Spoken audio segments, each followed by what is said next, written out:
Hello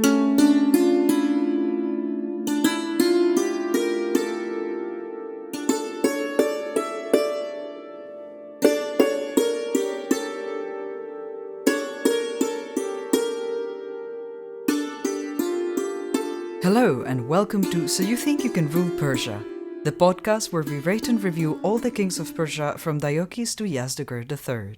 I am Sariel and my pronouns are they, them. And I'm Umberto and my pronouns are he, him. Hello everybody and welcome to episode 78, Peroz I, where we get to find out what the consequences of our actions are and why do they always happen to me, the person who made the actions. Yeah, why doesn't it happen to someone else? Come on.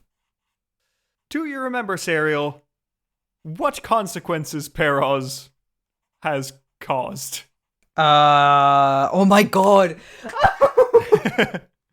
Wait, sorry. Remember. Everything just came back to me. Oh my god. Oh. Okay, so because I was like, it's been a while since we recorded because I was traveling. And so many things that happened in my life, just like I've been moving to so many places. I don't remember what we were talking about. And then you said Peroz. And I'm like, oh god. Oh no. Yes. Yeah. So his brother was supposed to rule because he was the one that was supposed to be the ruler and the heir. And then he was like, nope, and got the support of some nobles that was enough to overthrow his brother, who had the support of most nobles. Then he asked for help from the White Huns. Yes, the Hephthalites. Who is not at all gonna be an issue. We're gonna be great friends with them, and nothing is gonna happen. Very good. So the White Huns had been causing trouble to the tribes that are at our north, like the steppe nomadic tribes that are at our north. So it's us, then these tribes, then the White Huns. And we decided to reach out to them and be like, hey, help us. And for some reason, we didn't think, we will be in debt to them. And also there's nothing stopping them from conquering us because now we owe them and everything. That was just not considered at all. That was just not a problem. No, because we had a civil war to fight and Peroz wanted to win that civil war and he will damn as many people as he needs to win this war. So we'll find out today how well that goes for him, if there are any consequences to his actions, or if everything goes well and is fine forever, and don't worry about it, it'll be cool. So yeah, very brief recap to cover what you mentioned. Hormizd III was the previous king. He was opposed by his brother Peroz, because Yazdegerd II hadn't really properly defined an heir and kind of left it up to the nobles. During the civil war, Albania in the Caucasus sort of broke free of the empire and started rebelling. And as you mentioned in the east, these Hephthalites, or White Huns, were called by Peroz to come and overthrow his brother, and in exchange, he would give them essentially the nomadic tribes that were living at the border with the Sassanid Empire. So if they help us there, we'll help them at the other place. So everything will be fine. Let's find out how fine everything is. Alright, so yeah, as we saw last time, Peroz is a son of Yazdegerd II, and he is the younger brother of Hormizd III. Although some sources have it flipped, it's not especially important. Mm-hmm. What you need to remember is that Hormizd was the one that was more painted to be the heir, let's say. Yeah.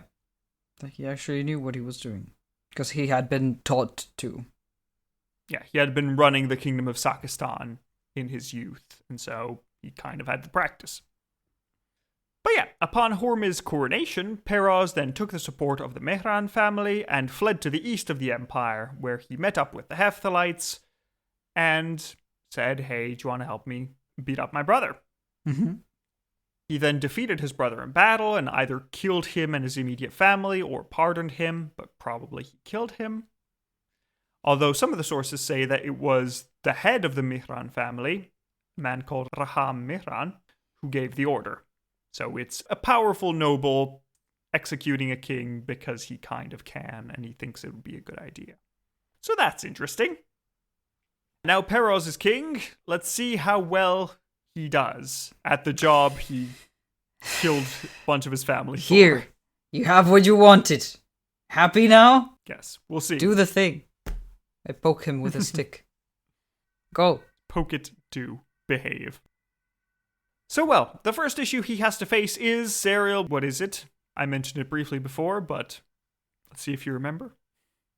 Well, wouldn't it have to be first, like, establishing himself as king with the nobles that didn't support him and stuff like that? Like, fully, yes. Be like, okay, this is happening, I am king now. Like, legitimacy. Yeah.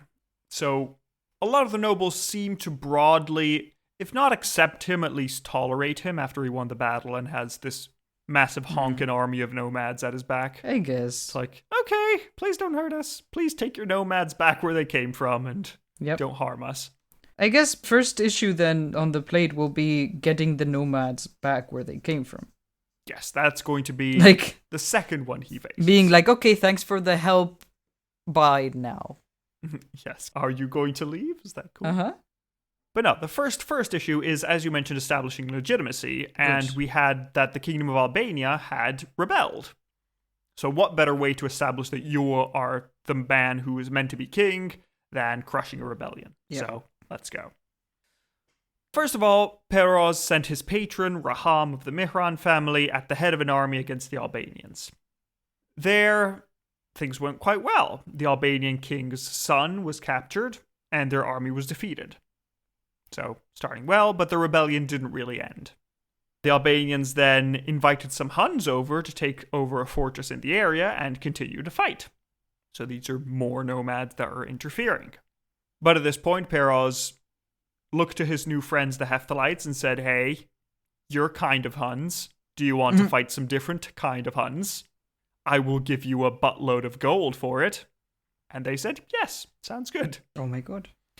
So the Albanians were faced with a massive horde of nomads that were told, yeah, you can take whatever you like from the Albanians. It's cool.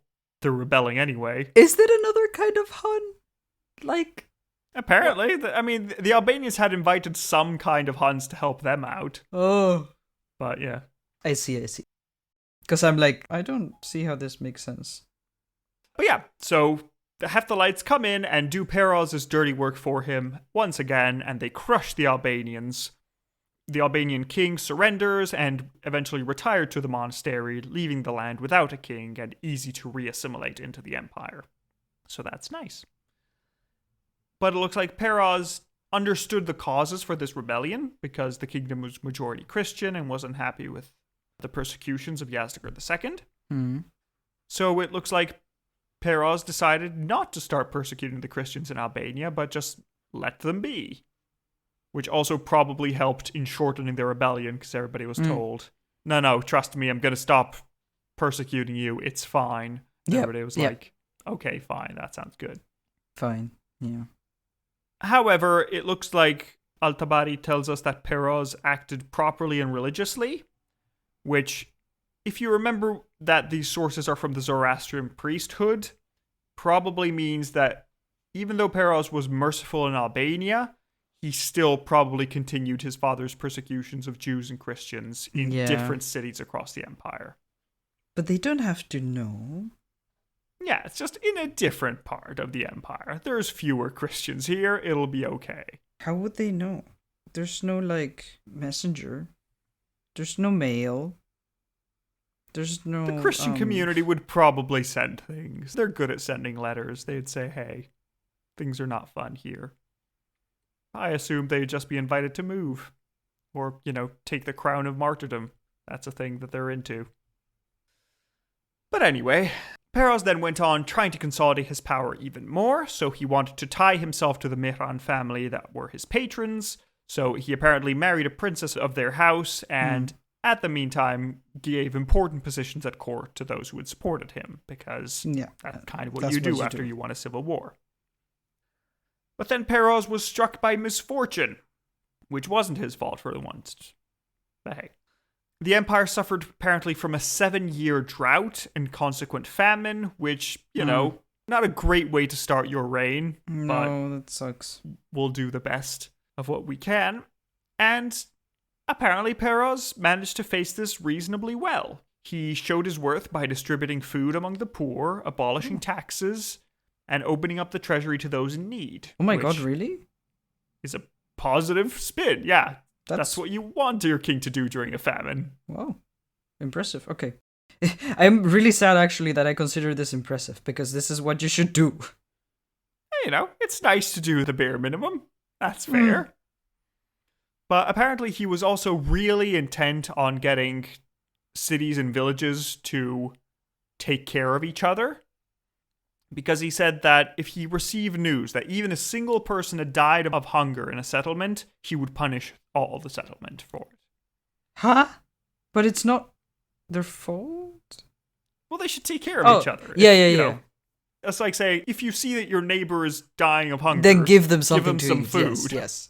Okay, because I'm like, there is like there's not enough food. That is kind of the problem.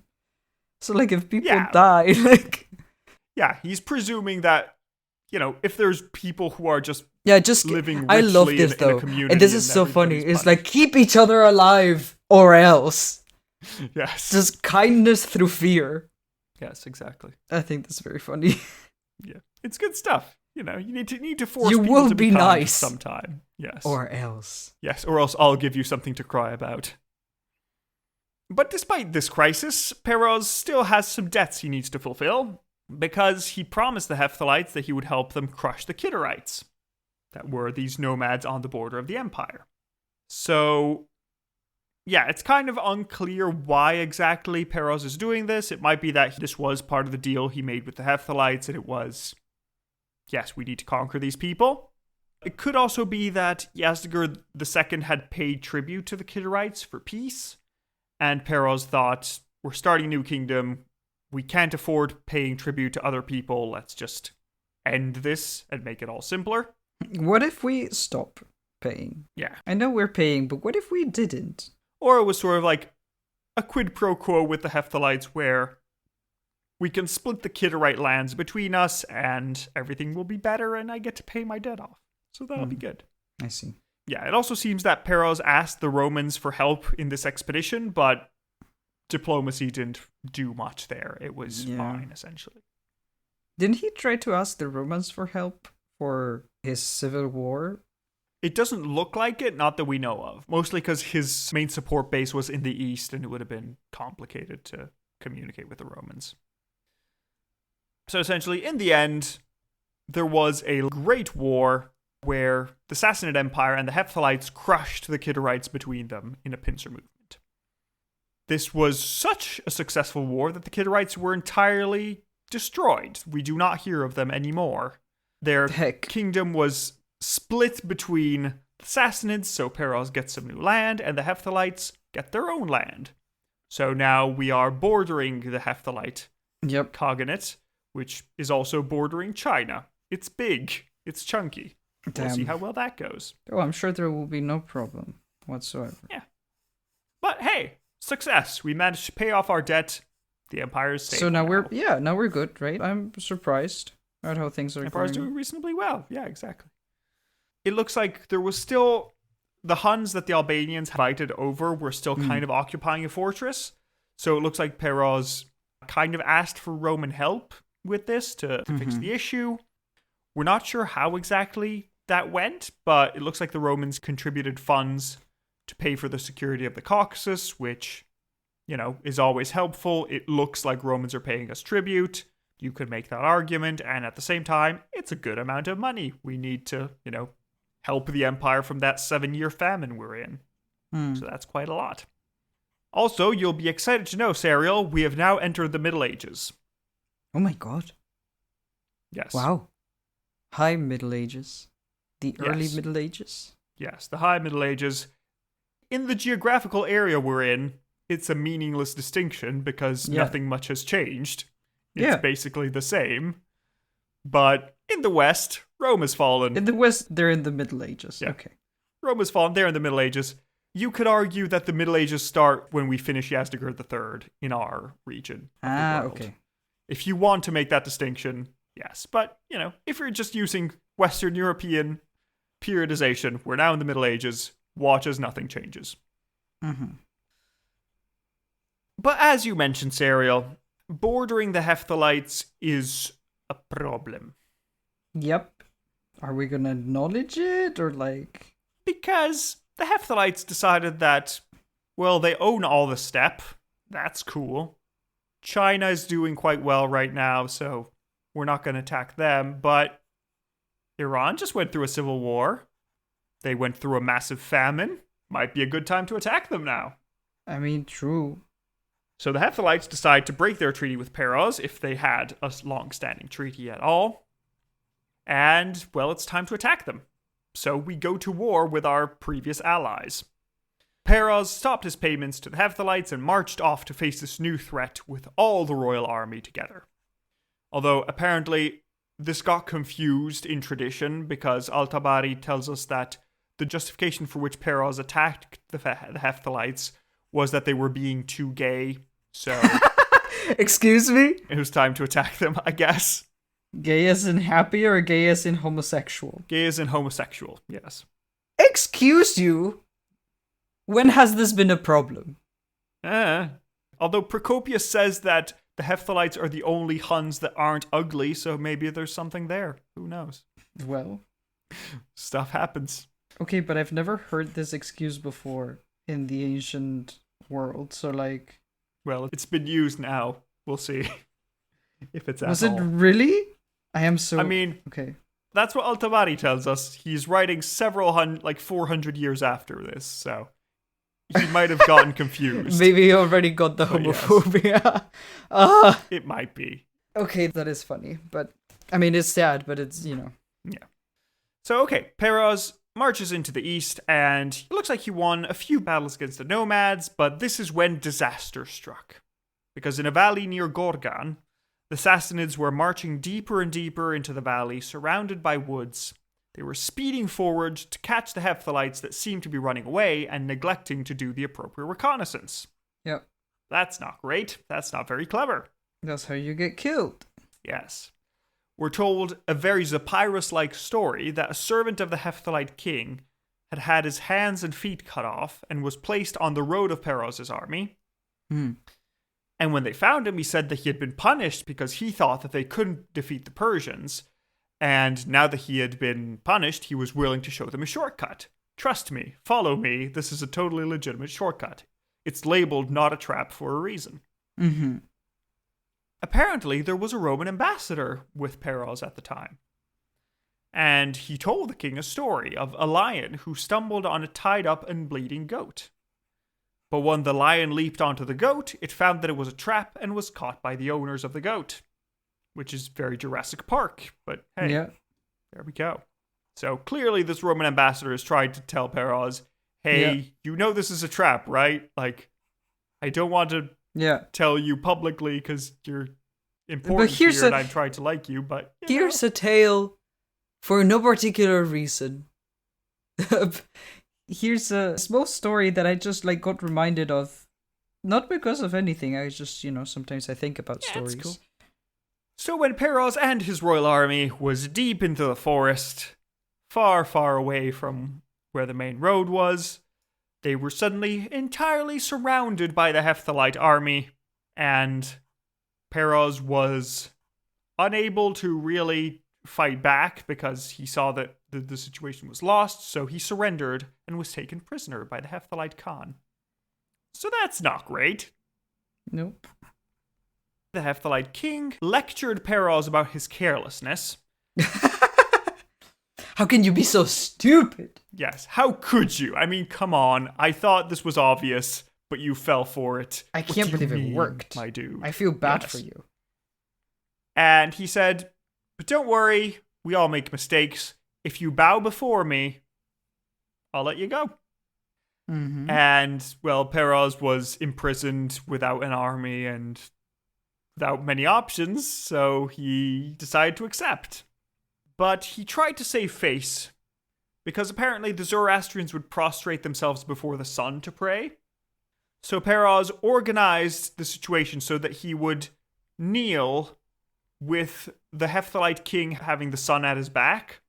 So when Peroz kneeled, he could say, oh, no, I was just kneeling to the sun to pray, Not before the Hephthalite King. I love that. I was totally doing this. Listen, I love when they keep doing these like very silly loopholes. Like this has happened several times in this podcast already. Yes. Of like, yes, I have to do this thing, but no, like actually, it was this other thing. I don't know. I think it's very funny. Yeah, it was a tough time, but you need to tell yourself something to sleep.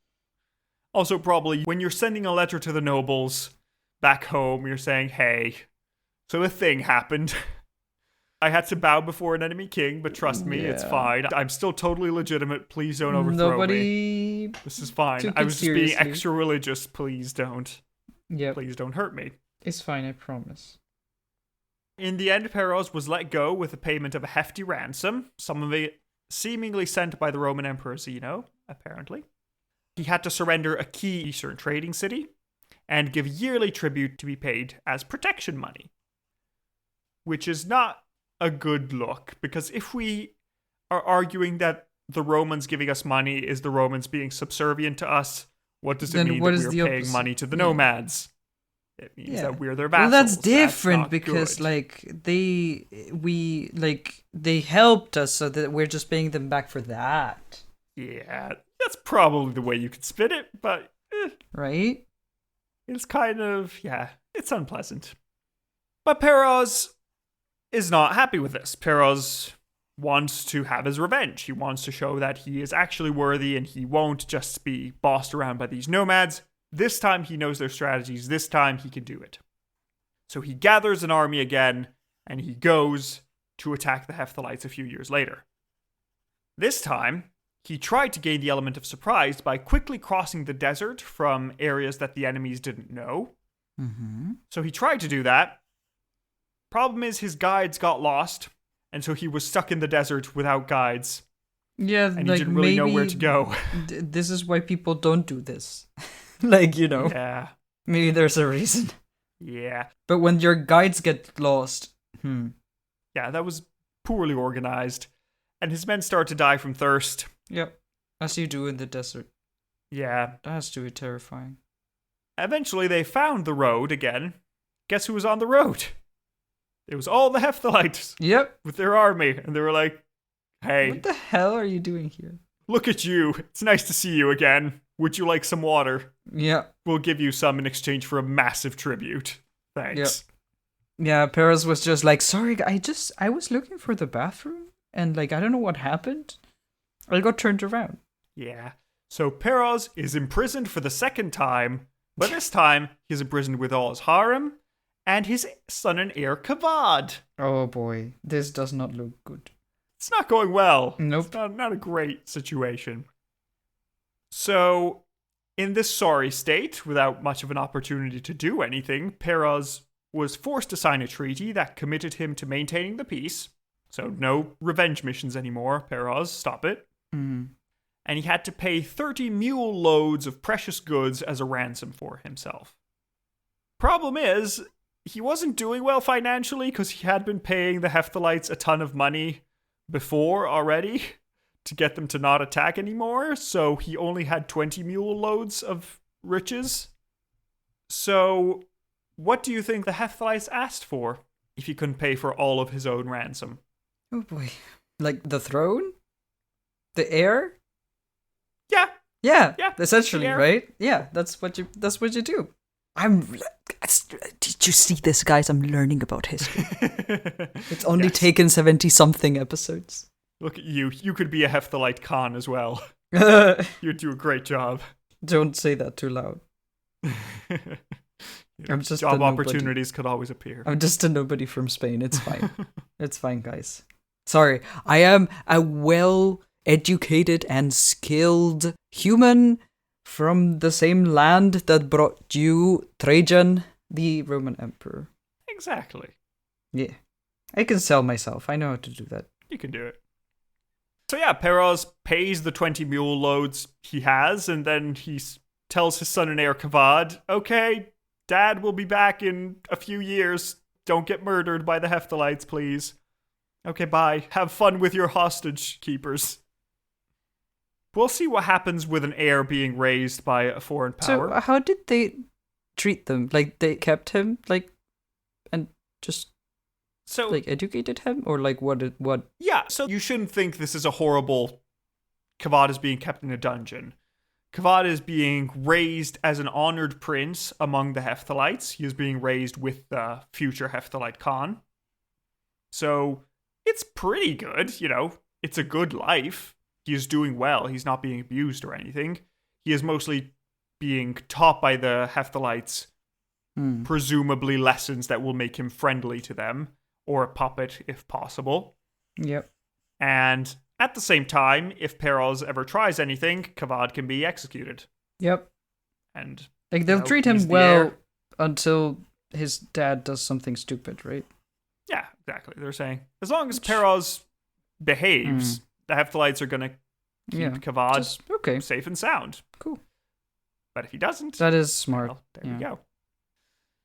It was lucky for Iran that the Romans were dealing with their own barbarian invasions and the fall of the West and all that at this time. So they didn't take advantage of the fact that the king had been massively defeated twice and the heir was captured and the empire is struggling economically because we're having to pay protection money to the Hephthalites because otherwise they'll take our kneecaps. But now for something entirely different, Ariel. Do you want to hear a story about a pearl? Sure. I love stories. Tell me. Excellent. Let's go. We're told that one day, a magnificent pearl still in the oyster was spotted by a fisherman at the bottom of the sea. But this beautiful catch was guarded by a monstrous shark who loved nothing more than to gaze at this beautiful pearl. Mm-hmm. So the fisherman ran away, but he told Peroz, "Hey, I saw a massive pearl. Yeah. Would you like it?" And Peroz thought, that sounds great. I mean, if a shark is obsessed with this pearl, I'm sure I'd love to have it as well. Yeah. So, seeing where this was going, the fisherman said, "Okay, I'll get you this pearl, but I'm kind of worried about the shark. So, could you agree to pay a pension to my children if I don't return?" And Peroz said, "Okay, fine. Sounds like a fair deal. Go get me this pearl." Yeah. So the fisherman waited for the shark to go off in search of food, and then used that opportunity to grab the oyster and leg it. But the shark saw him and gave chase. The shark got closer and closer and closer and closer, and eventually the fisherman figured out that he wouldn't make it. So he threw the oyster onto the shore before eventually being eaten by the shark. Oh no. That's devotion. Damn. Yeah, devotion to his king. And in the end, the pearl managed to make its way safely to Peroz, who had it made into an earring, which would be his most prized possession. Okay. More on this earring when it comes. Later, I see. Yes. We hear nothing about the fisherman's family, but hopefully they did get the pension. Yeah, I mean, I sure hope so. Damn. If Peroz has been reasonably generous, so... Yeah. Weird for a shark to be obsessed with a pearl, but like, okay. Yeah. I don't know what sharks do in their spare time.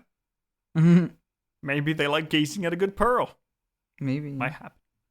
But okay, back to politics. The king being captured twice and his heir being held hostage did not do wonders for the stability of the empire, as you could imagine.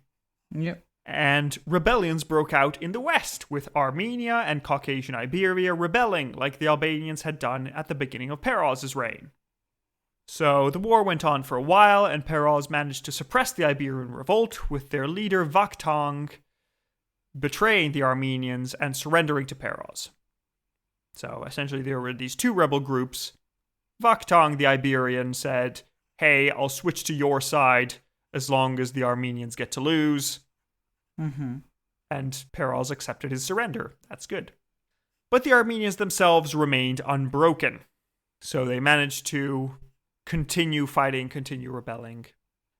This was mainly because Peroz didn't really commit all his forces to suppressing the Armenian rebellion because he had one target in mind. Can you guess what his target was? There's one thing he really wants to do. It's his quest. I am blanking. He wants to get revenge against the Hephthalites. They've humiliated him twice already. We've already tried him. We died in the desert. Yeah, of course. So now we need to go. This time, the third time he'll do it. So he was busy gathering forces to ensure he would have a new rematch against the Hephthalites and be able to win this last battle. So he left most of the handling of the Caucasian War to the Mihran family, who were reported to be using substantial forces against the rebels, and apparently turned their leader into the governor of Armenia. So that's pretty cool. Huh. It also looks like this was all happening in the context of a struggle for power between the Mihran and the Karen families, where a Karen leader was sent to deal with the Armenian situation after Raham Mihran, who was the head of the Mihran family, but before he was eventually replaced by another Mihran. So there's a bit of back and forth, and they're playing against each other as nobles. So we'll see how that goes.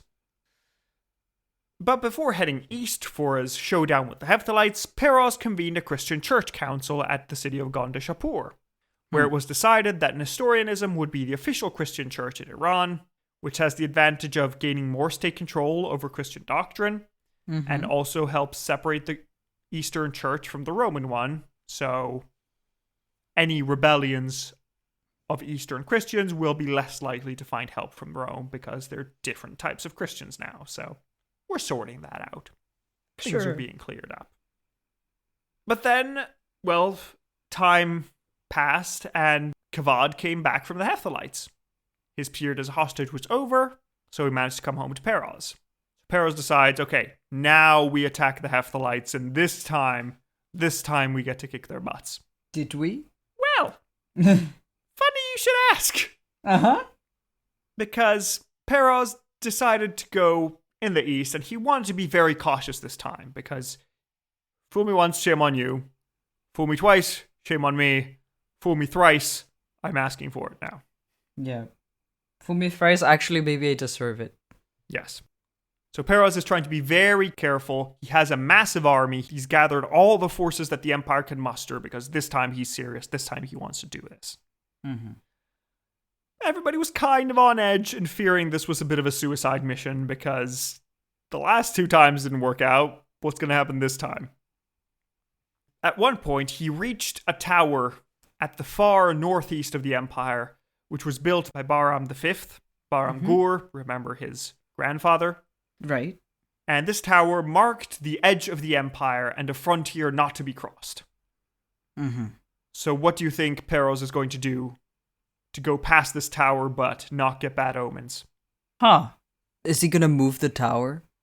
Exactly. Hell yeah. Of course. Again, I don't know if this is very helpful if you're just cheating your way into not breaking a promise or a prophecy. I mean, prophecies love technicalities. This is just... They enjoy that sort of thing. Alexander being like, I don't have to undo this Gordian knot. I can just f***ing cut it. Yeah, I mean, you know, if nobody else has done it before you, it works.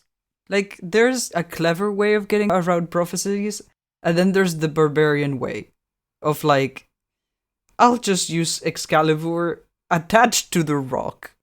I'll take the entire rock out. And this feels to be a bit like that. It's like, we'll just move the tower back. Yeah, it's very much that vibe. Peroz mounted the tower on a platform and had it carried by 50 elephants and 300 men in front of the army so that they never crossed. Still counts, no bad omens here. We're doing well, guys, don't worry. It's going to be fine. I don't know if this is what your grandfather meant. Grandfather or great-grandfather? I think it's grandfather. He was the father of Yazdegerd II, so yes, grandfather. Yeah.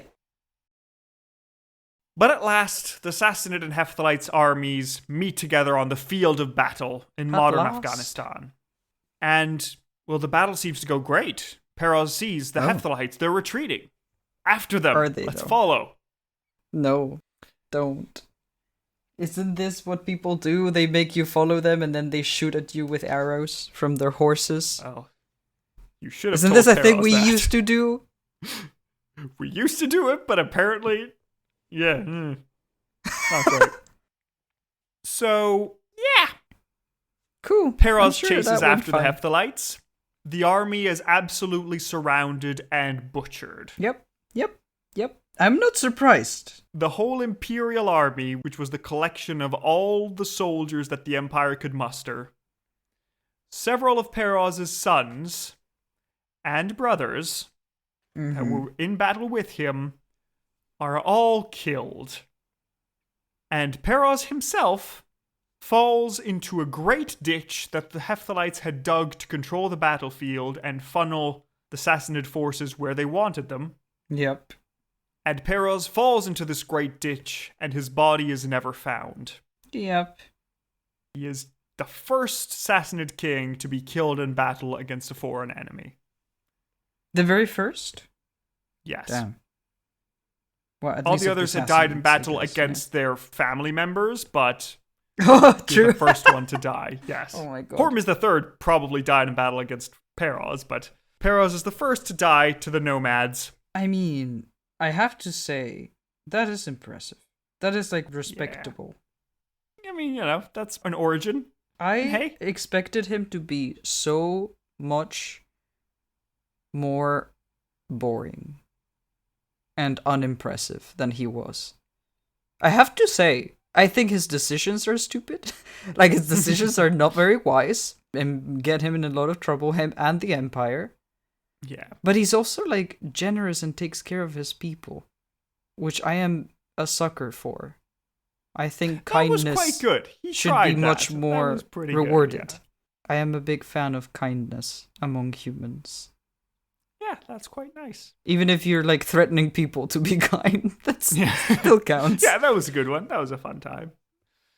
But, yeah, so the body was never found, but we hear again about Peroz's pearl earring, because it was apparently so precious. He was wearing it in battle? Yes, in battle. Oh my god. That before dying, he threw it away so nobody else could wear it. Oh. They might get my body and my life, but nobody's gonna get this freaking earring. My earring! Go! Get wrecked! It looks like the Roman Emperor tried to buy this pearl from the Hephthalites, but they refused, saying that they couldn't find it. But later on, they sold it to Kavad, the heir of Peroz. Oh, I see. That was nice of them. Presumably they needed more money to extort from the Sassanid Empire, since they're getting a lot of money from him. Yeah, and it's good. So, but yeah, according to Al-Tabari, this battle was, and I quote, a defeat the like of which they had never before experienced. It was so bad that apparently the Romans tell us that a law was established that forbade a Persian army from chasing after an enemy army under any circumstance. That Never is again. Fair.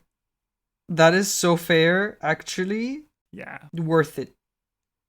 Although, to be fair, only a Roman source tells that, so it might not be true, but it's not an unreasonable law.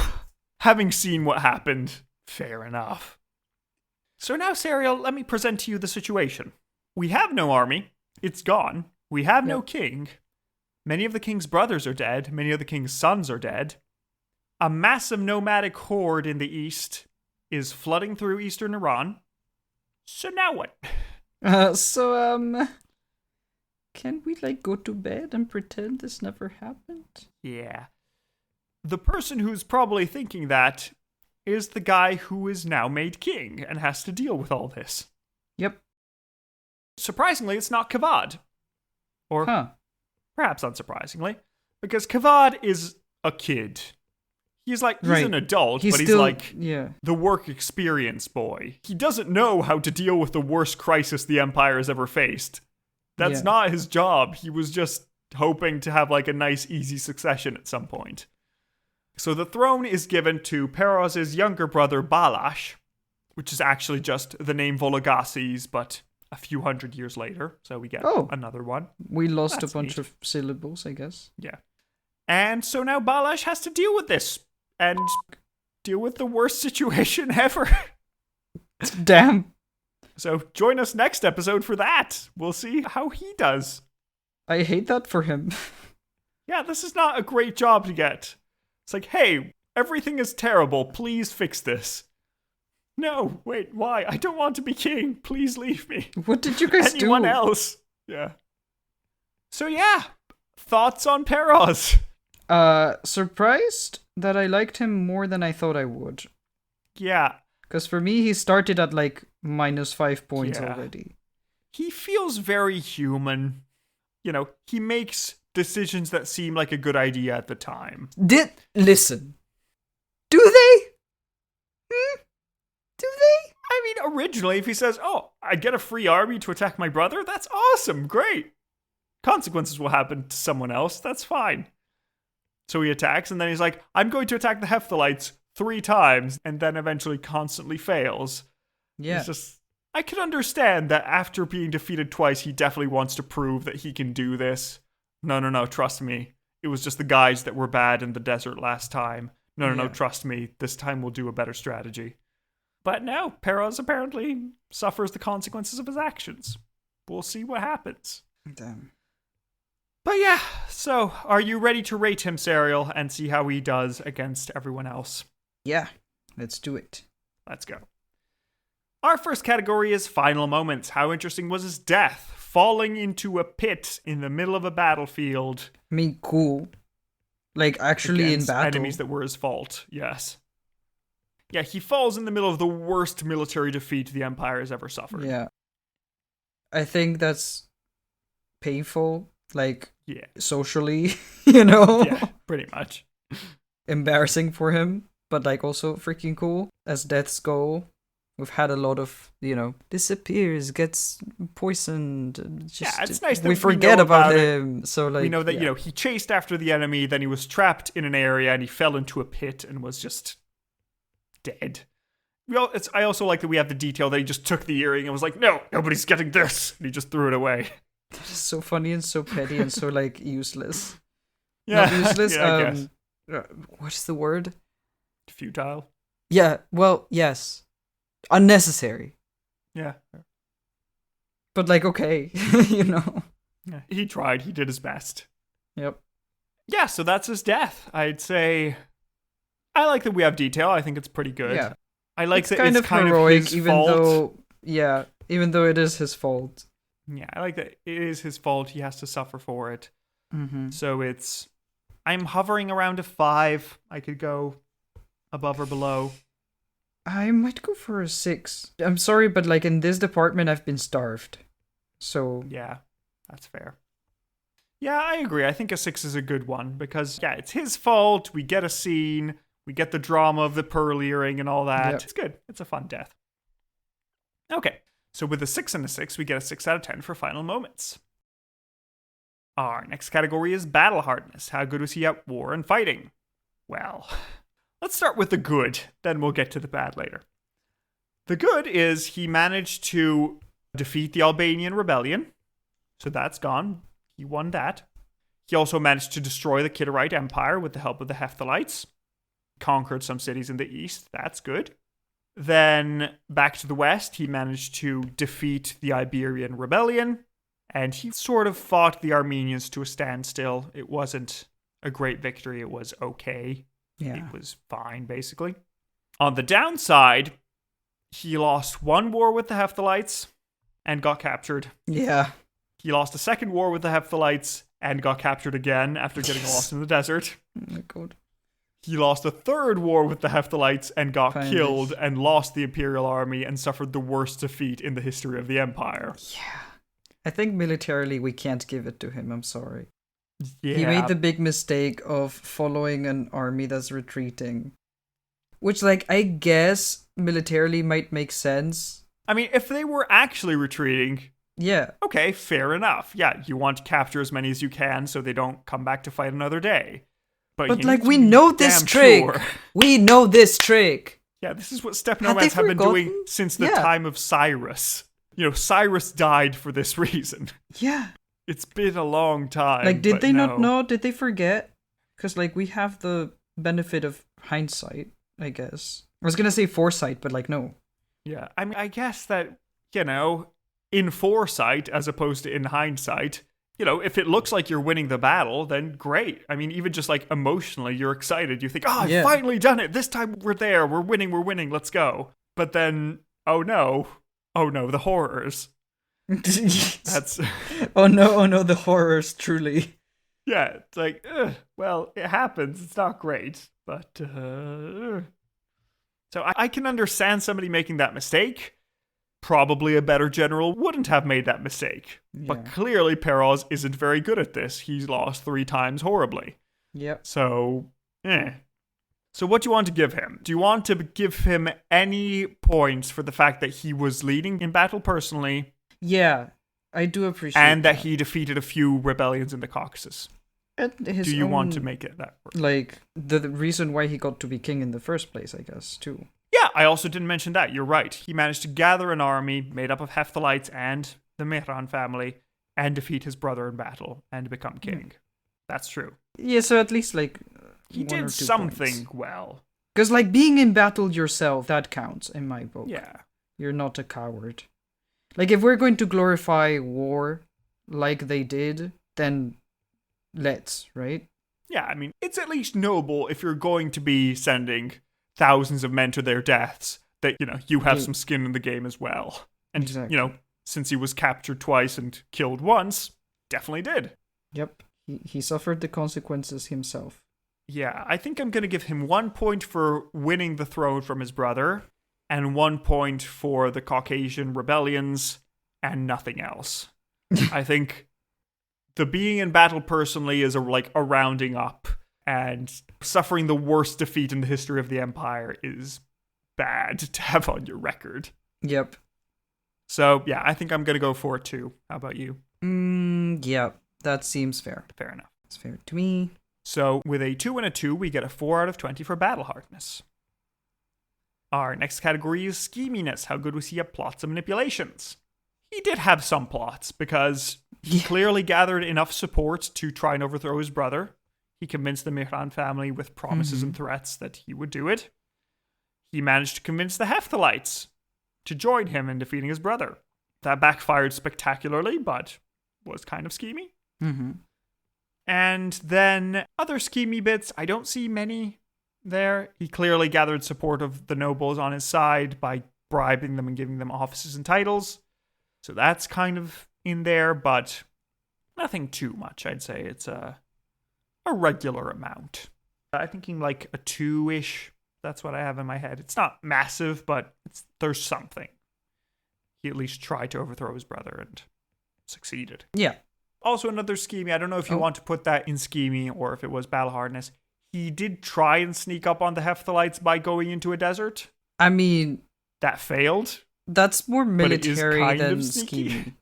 Okay, fair enough. Like, to me, schemy has to do with, like, documents and more like in the sense of diplomacy and persuasion more than with, like... A very silly scheminess, speaking of that, is saying that he's not bowing to the Hephthalite king. He's actually bowing to the sun. Yes. That's that fine. is, that's cool.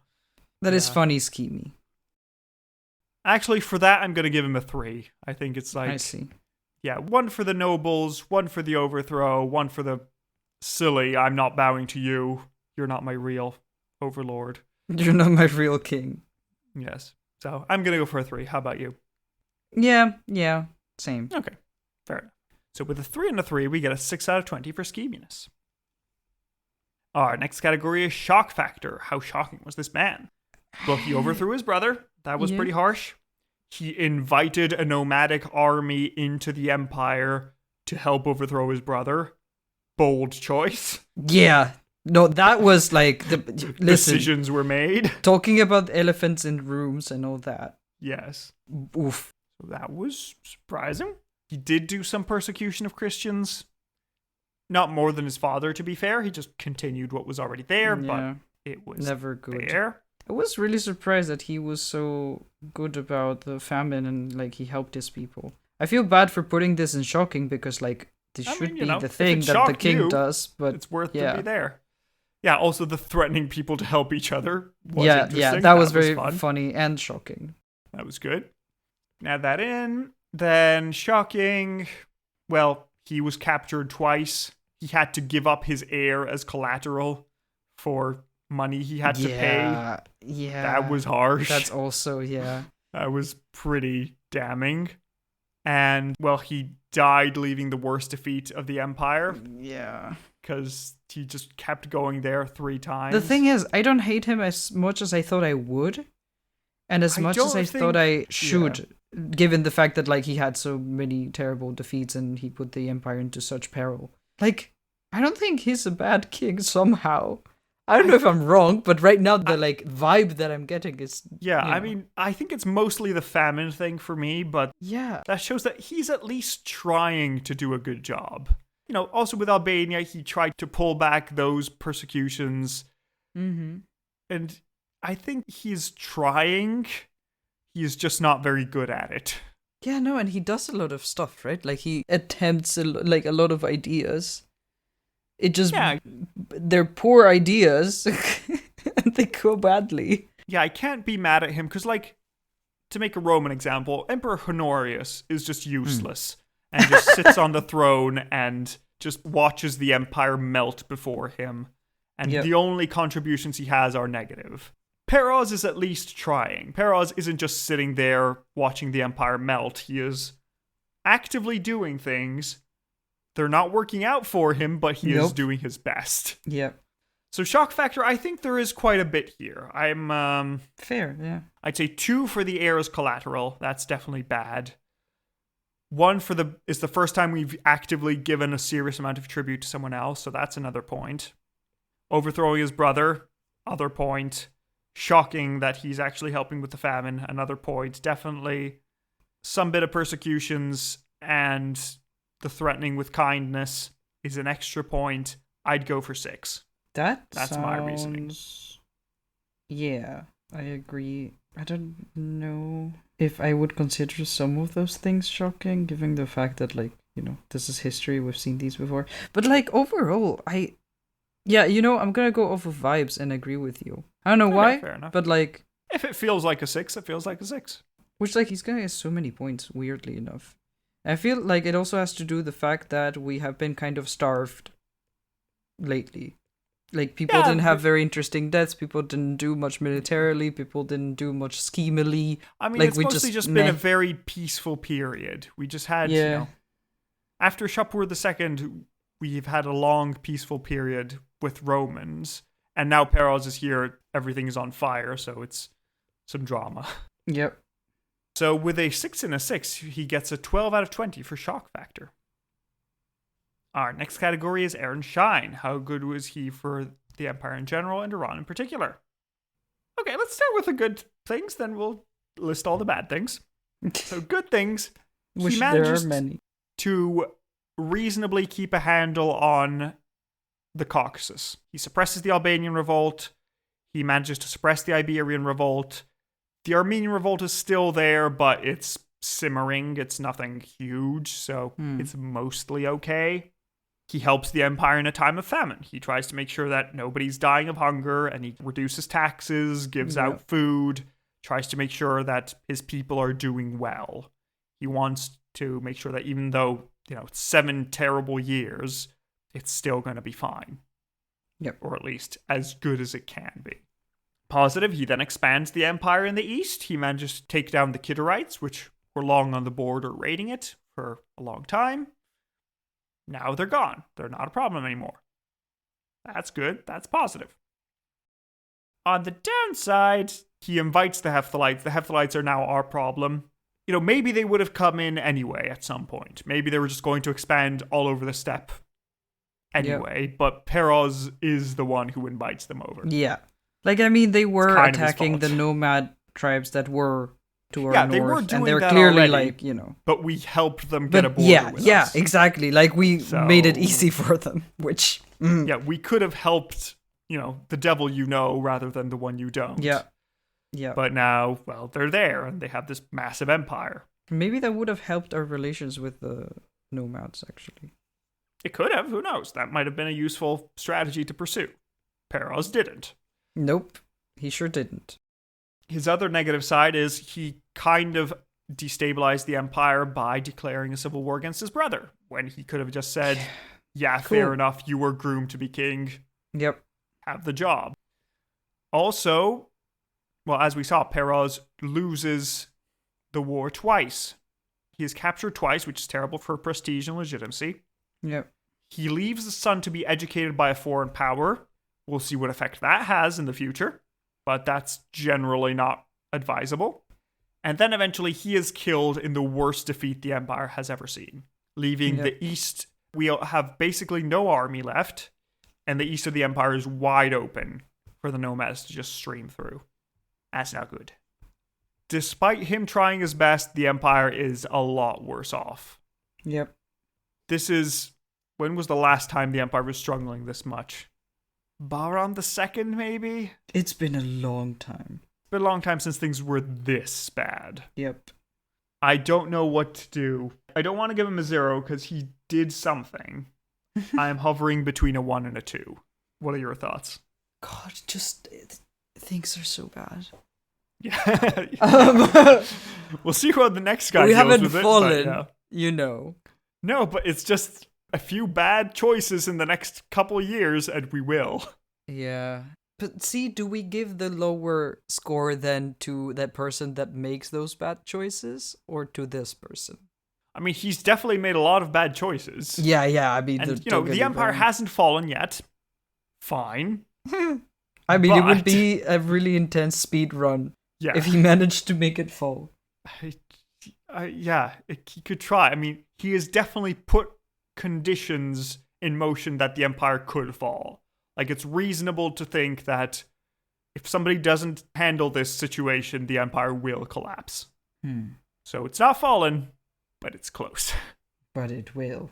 I've convinced myself to give him a 1, where it's like, you tried, my dude, but boy, are you bad at math. I'll go for a 2 then. Okay, fine. But just because you're gone merciful. for a 1. Very well. So with a 1 and a 2, he gets a 3 out of 20 for Aaron Shine, which is there have been worse kings. Fine. Yeah. We've seen some dark Bahram times. II that I mentioned earlier. Yeah. Our next category is Face of Faces. What do you think this man looked like? And let me send you his crown, where it's a great treat because he has 3 crowns. Presumably 1 for each war he lost because he presumably had to give up the previous one. I don't know, but that's an explanation I'm going with. I mean, that makes sense. But I do like how each crown becomes more and more ornate. The last For crown what? is very cool. For why? You don't deserve it. You're ordering a new crown already. You might as well treat yourself. Show me the crown. Whoa. This feels like a Pokemon evolution of a It crown. really does, now that you mention it. Or a DG evolution. Yes. That's so funny. You can make some cool Pokemon out of Sassanid crowns. Make them like unknowns. But they're Sassanid crowns. That'd be great. I'm gonna have to the do most this for like niche Pokemon game. Yeah, I'm gonna have to do it for the 3 people that will get it. You go for it. You being one and Plumas being the other. Yes.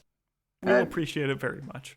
I mean, I guess the people who are like listening to this podcast, someone has to be into Pokemon, right? Yeah, there must be. Okay, so Serial has finished their drawing. Let me pick it up and I'll describe it to you all. Nice. So basically, what we have here is our boy Peroz, very much like the famous painting Girl with a Pearl Earring. I had to. Yes. He is there with his famous pearl earring. He is looking over his left shoulder. He has a beautiful earring, basically beautiful pearl the size of his ear on his ear, which is pretty cool. He has a nice beard, long hair. He is looking in the middle distance wistfully. And he has a cool crown, which basically has crenellations to the side, a bit of a half moon at the front, then wings to the side, pointing out like antlers, and then on the very top there is another sort of half moon holding up a globe, which used to be the hair poof, but now has evolved into something more metallic and heavy to wear.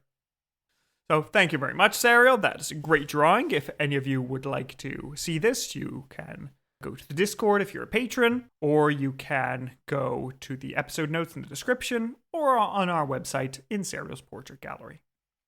Now let me show Serial what he actually looked like in a one-of-a-kind piece of art, where I have the real color and a version with false color to make it easier to see. Oh, I see. here we go. This is an intaglio made in carnelian, which served as a royal seal. Oh my god. That's so beautiful. It is really good.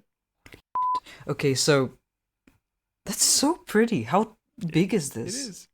It's about a thumb size, I would say. Damn. Incredible. Because it is so detailed. That's so cool. Oh yeah, it's wild. Also, here is the false color so yeah. you can see. Ooh. Oh my god. Okay, so it is a really strong orange color with kind of like translucency in some spaces. What material is it? Carnelian. What is it? A mineral, I assume, or some sort of gem, but... Yes, let me see what carnelian is. So it is shaped more or less like a coin, so it is round or oval, and it has the profile of the king, but it's really, really detailed. Still somewhat stylized, but really beautifully detailed. You can see all the like different locks on the beard and the hair, and the decorations of the jewels, like the necklaces. The big earring that I assume is the pearl earring on the ear. Yeah, probably. 2 horns or twisters like on the side, like behind the shoulders of the king. And then of course the crown has all of these decorations, the crenellations, and the top poof of fabric or metal, I don't know, and the wings. Just the level of detail is so beautiful. It's so like the style is also so pretty. I'm gonna go so high for this one. This one is really good. It's great. Gorgeous. And, yeah, I think the little horns at the end are just like the long ends of the diadem, which are just I see. curled upwards here just for it's dramatic so effect. So yeah, it's very cool. And carnelian, just for your information, is silicon dioxide. It is a brownish red mineral commonly used as a semi-precious stone. Yeah, it looks beautiful. So, yeah. It reminds me of It's very some intaglios that you can find in like jade. Because of how it's like slightly translucent at some points and more dark at other points, depending on like where you have carved it. Yeah. Except jade is typically like blue, and this is... Yeah, it's like really gorgeous, and it's probably the only seal of this type among Sassanid kings, but, probably every king had something like this, but this is the only one we actually have. That is so pretty. Super cool. Is it like concave or convex? Does it go inside or outside? I don't know this one specifically. Based on similar ones I've seen, it's essentially a flat face that you then press into wax or something.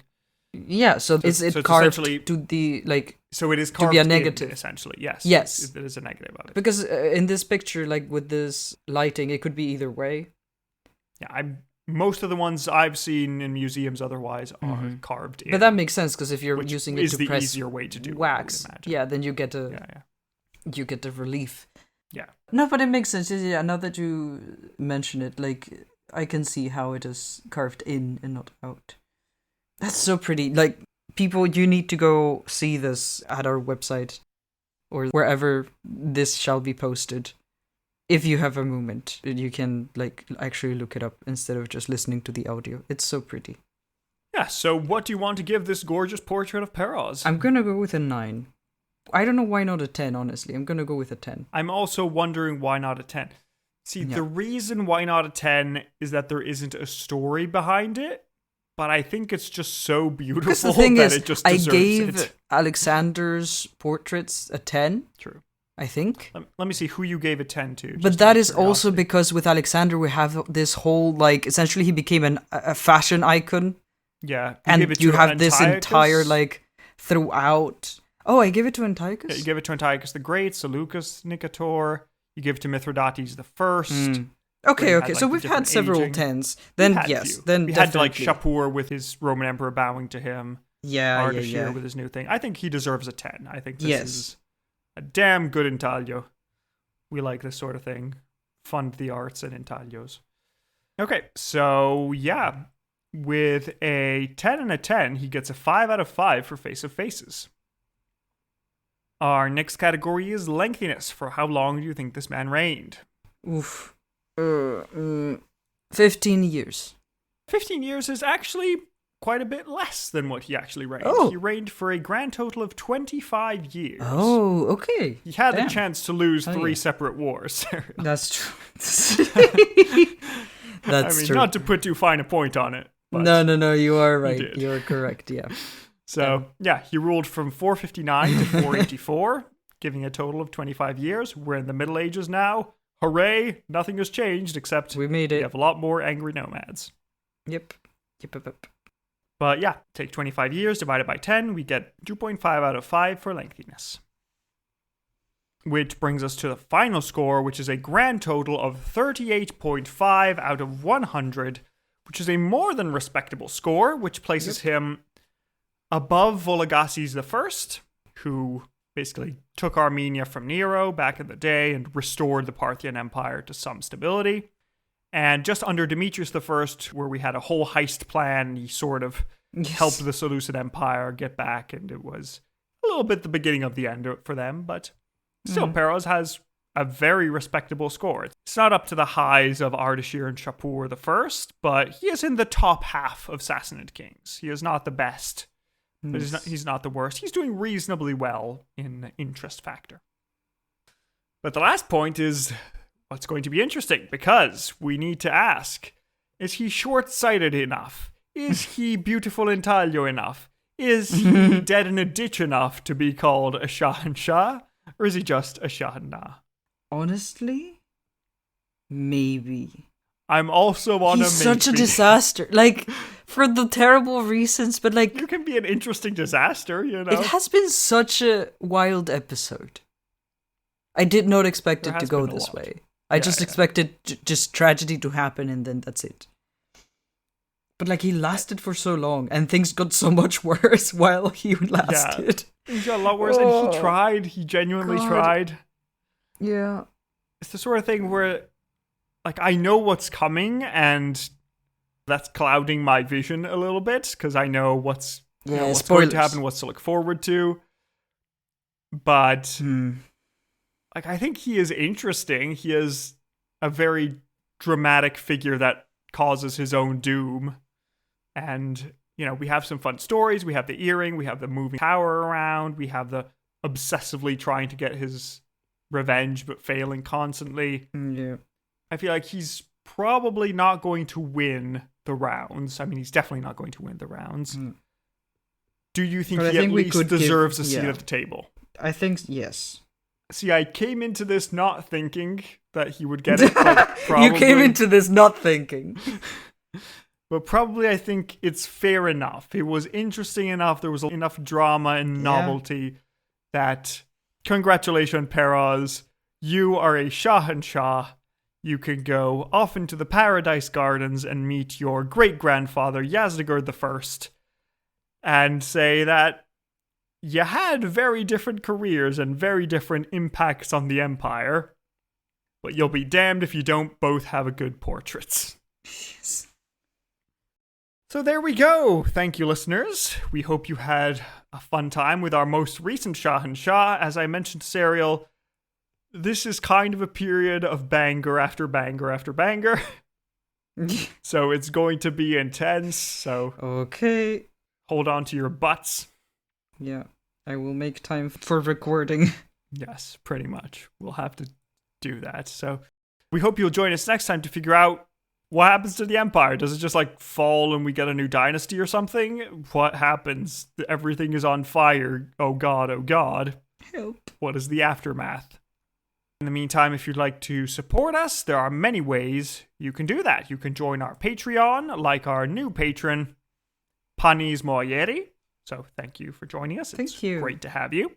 And we're going to have several new episodes. At the end of the month, we're going to look at Ptolemy III, who helped expand the Ptolemaic Empire to its largest extent, and did a lot of work for the Library of Alexandria, did a lot of very interesting things. Please join.